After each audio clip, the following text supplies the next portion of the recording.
Good morning from beautiful Brisbane, Australia. How are you this morning? And how did you go from yesterday's download of information? I hope it's really helped you along the way. My name's Linda. As I said, I'm in Brisbane, Australia, and this is Recovery to Remission. And remission is possible for all of us. Well, I have to say all of us because I really believe all of us who travel this road from adverse childhood experiences. Good morning, Rachel. It's lovely to have you here, and I'm really, really happy. I read your comment yesterday where you said that you finally feel someone understands, and I understand. It's a really long, tough journey from adverse childhood experiences, but it's doable. I actually just pulled an old photo out of the file, which I'm thinking about whether I can go public with it or not. But today, and before we get into today, I just really hope that everything that I shared with you yesterday, you're able to see that it's possible that we can change our internal dialogue and we can reclaim our voice and get back out into the world and live a healthy and happy life. It's not linear, the journey, but it is doable. Okay, and we don't do it alone. It's the most important thing to remember with complex PTSD is that we do not do it alone. So today we're going to look at part 2 of people pleasing and what it looks like for us when the internal comes into the external, so out into the world. So what do we need to be aware of that's happening externally in order that we recognize the internal dialogue and we begin to do something about it? Because the last thing we want or need, speaking from experience, is to go into another relationship where, and I'm going to talk about relationship from the perspective of being married. But I want you to don't lose the information just because my examples are about a relationship. I want you to take the information and translate it into your own life wherever you are in the globe, because it does apply. It's just that I've been married twice and divorced twice, not by choice, okay? It's not something I went looking for, and as I explained yesterday, I came to understand that the internal wiring from my childhood made it impossible for me not to have made the decisions I made, and that I wasn't to blame. I take full responsibility as an adult to change things, to grow and to heal those wounds, but it wasn't my fault that I attracted people who wanted to manipulate and control me, okay, in order that they felt comfortable. What is important is that we change things up before we ever go into another relationship, okay? We begin to use our voice, okay? So remember from yesterday, trauma affects us and everything. Yeah, unfortunately, a lot of things in our life become based from a fear response rather than feeling strong and powerful. So, firstly, we never do everything that I explained yesterday. We don't do it from a position of wanting to manipulate. Good morning, Ali, which is what narcissists do, okay? It's really hard for us to comprehend why someone would want to take information they get off somebody and use it to hurt them.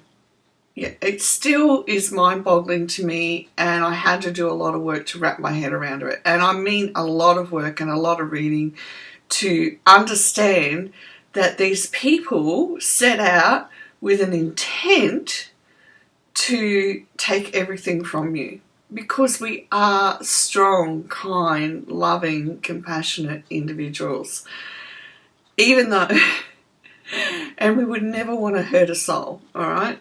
So to have somebody come into our lives who isn't like that is hard to wrap our mind around, but it's doable. It is doable.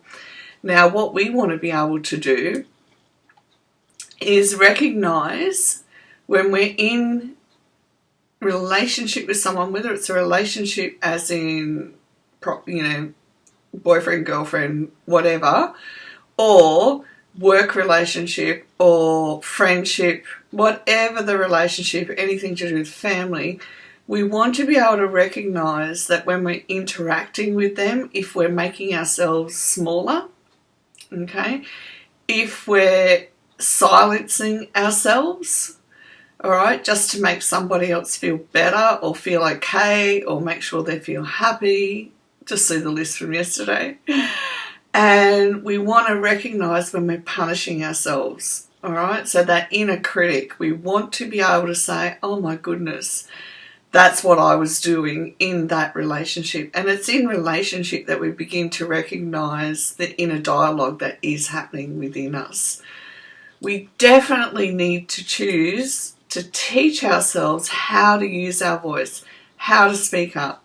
And it's taken me a long time to comprehend that. So I want to give that to you and say, start recognising where you're not using your voice, all right? And begin to pick up the pace and start using your voice. And that doesn't mean being unkind. It doesn't mean being rude. It doesn't mean that you take out everything on other people. It means that you begin to speak up and say, this is what's happening internally for me.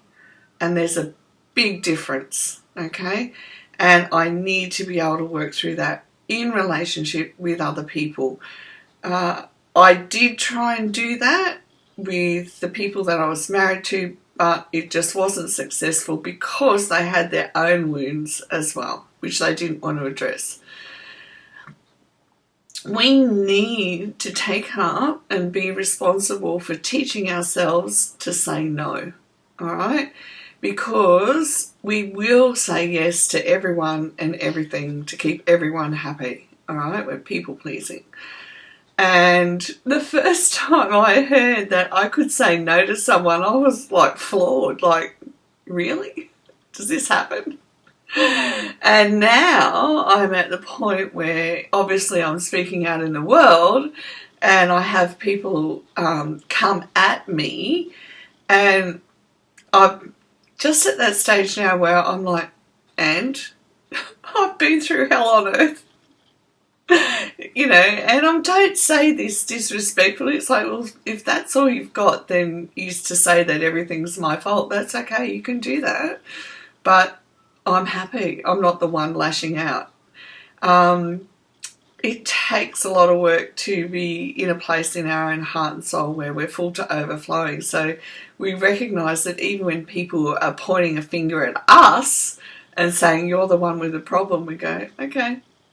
If that's what they need to think, that's okay. But I'm going to say, no, I don't want this in my life. And especially on social media, use delete block. Use it as liberally as you need, and you will find that it's hard to do at first, and that's okay. But as you take action, you build yourself up and you go, oh wow, I survived it. Because I know for me, a lot of it was, oh, if I do this, the world's going to come caving in on me. And that is what it feels like. That's the extent of the fear. If I dare to say no to somebody, oh my goodness, the whole world's going to cave in. And I absolutely felt like that. And it's not till we go through the experience of saying no, I'm not going to tolerate that behaviour. Just no. And we have our boundaries firmly in place. We teach other people how they can and can't treat us. And believe me, there are people who will not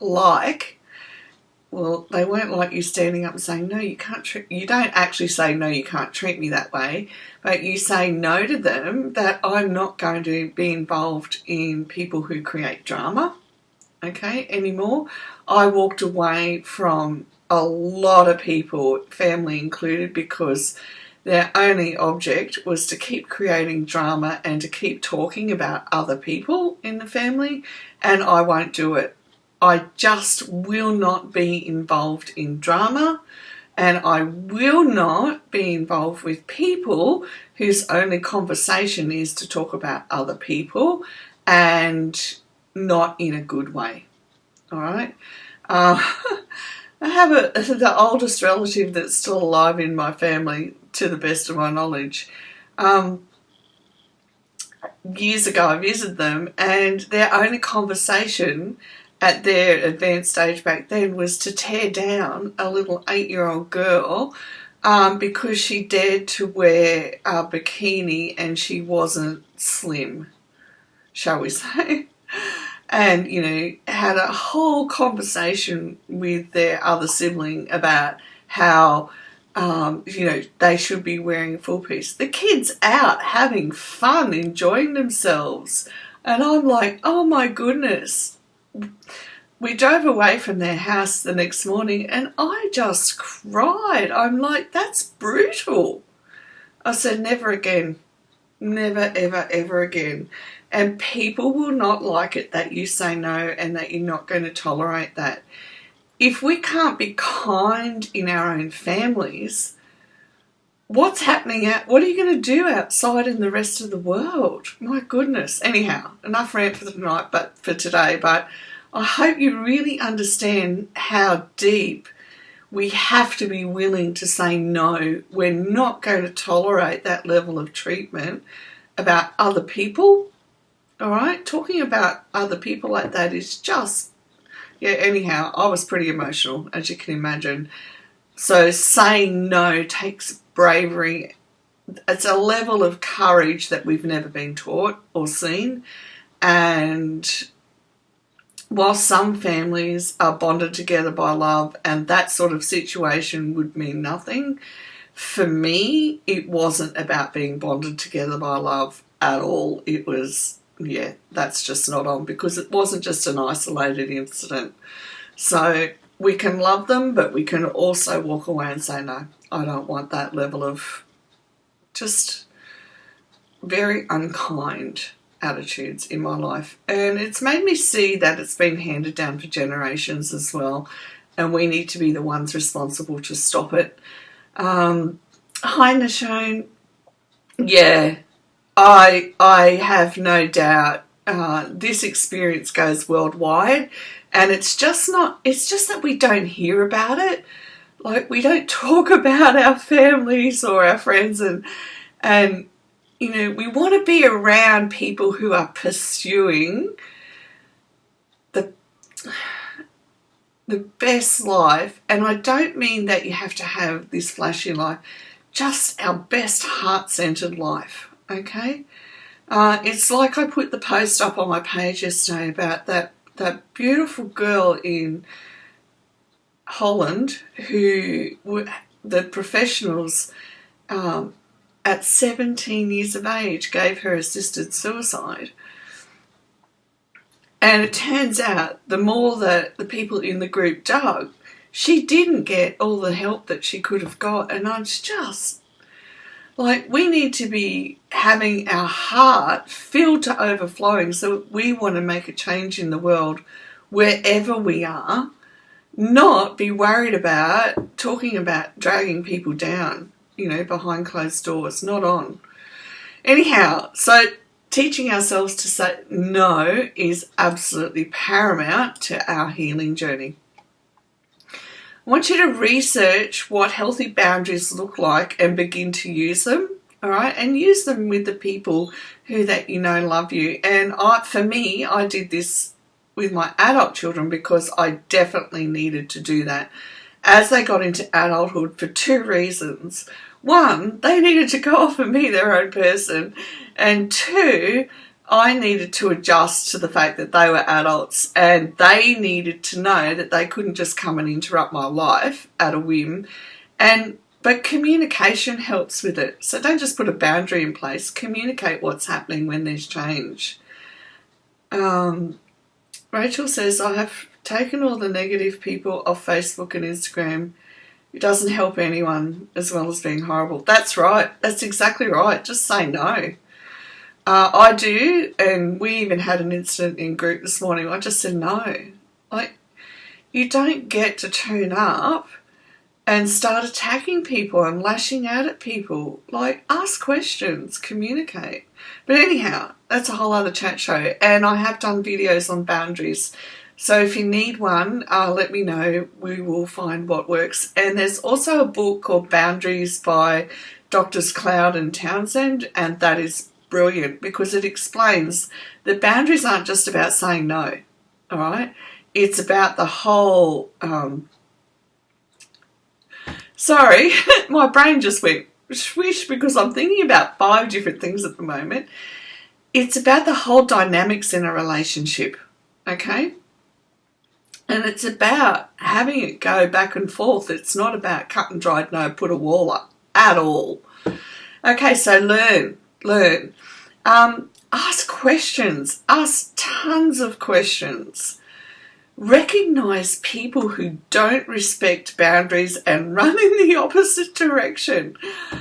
Do you know, I never understood this, that when I say no, and people who ignore me, delete, block, like out of my life, whether it's social media or not, just delete, block. No.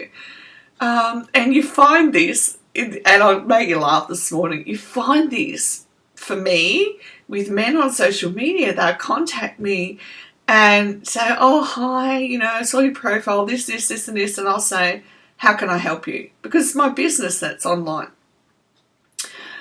Well, blah, blah, blah, you this, and you this, and you this, and you this, and I say, I'm not interested, this, no, blah, blah, blah, blah, blah. Thanks for contacting me. If I can help you, let me know. And the amount of people that completely ignore me is phenomenal. And they just go on like they're God's gift to the female race and just delete, block. Okay? But we have to work at it so that we do it in our day-to-day life. So anybody that steamrolls you, all right, just walks straight all over you and ignores you. And I've had this happen in real life. I asked someone to not hug me, all right? I'm not a big hugger, and it's just personal. I need to know you before, I'm at that level. I don't just walk up and hug people. And I asked them to stop because not only did they just hug, they were... they had to hold on for like 10 seconds, and that's really uncomfortable for me when I don't know somebody. They wouldn't stop. So I just had to cut. Like, there will be no communication at all. Because when you ask someone repeatedly and they don't stop, they are disrespecting you. Okay? It is disrespectful not to listen to you. So it takes a lot of courage to stand up and say, no, I won't do that. And I know this because there are others around me in that situation who will not say anything, who will not stand up and keep their personal boundaries in place. They just let things wash by. And I can't. It's just like, why would I want somebody disrespecting me? And we aren't taught this, and childhood adverse circumstances take all this away from us. We're not modelled it because we're expected to be who they want us to be in childhood. Okay, understand who safe people are. So go check out the safe people video so that you're really aware of when someone's safe and when they're not. And it really does come down to respect. No means no, and yes means yes. Pardon me. And I have been in situations where my no has been ignored and it wasn't healthy either way. Whatever sexuality you identify with, do research, okay? I can't help anyone that's not... So I'm attracted to men. That's just me. So I went and researched, and I have read a ton of books on what healthy men are like because I've never seen it in my life. And I obviously didn't make healthy choices. So when I was reading the books, I was like, men like this exist. Like, truly. I was like, oh my goodness, I can't believe it. It's just like, dreaming. but they do. And it's taken a lot to absorb that information internally. And the reason why we need to do it is because then we're able to identify those who aren't healthy for us. All right. And we want to be able to do that so we don't go down the same road again. Okay. I know this is only part of what we need to do about the internal and the external, but I hope it helps. And I hope that you're able to go, right, I want to take this snapshot and I want to start looking at where my internal dialogue is coming out into the external world, how I'm experiencing it in relationships. Oh, Brooke says, I wouldn't know a healthy man if I tripped over him. And I understand that, Brooke. I totally do. It's taken me a long time to read and actually begin to see who's healthy and who's not. And one of the greatest gifts that we have is because we spent so many years observing what happens for people internally, is that we can begin to see when people internally aren't healthy. And we need to trust that. We need to trust that gut instinct, that intuition, and we need to go with it and say no. Okay? So even professionally, someone contacted me on LinkedIn and I said, oh, look, before we go any further, I need to verify who you are. And they went off like a frog in a sock about, oh, I don't need to prove who I am, blah, blah, blah. Okay. Delete block.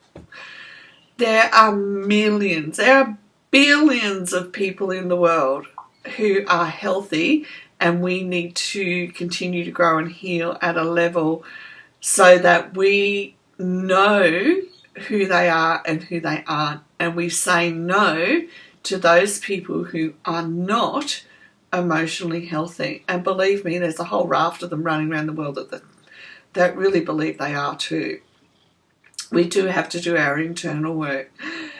Hi, Diana. Not a problem.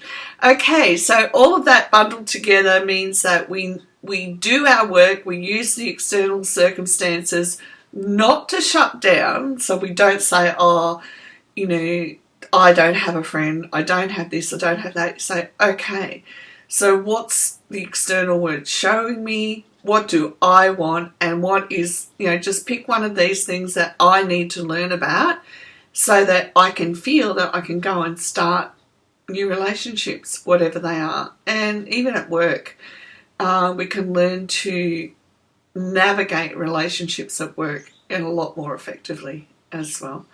Have a gorgeous day, everyone, and a gorgeous evening for everyone overseas. And I will see you tomorrow, Friday, for our last day of the week session, and I will have the first of a new book prepared for you with all the infographics,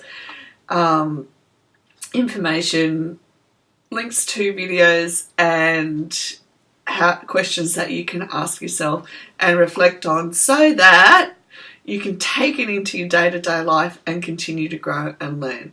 Okay? Bless you, and I'll see you in the morning. Bye for now.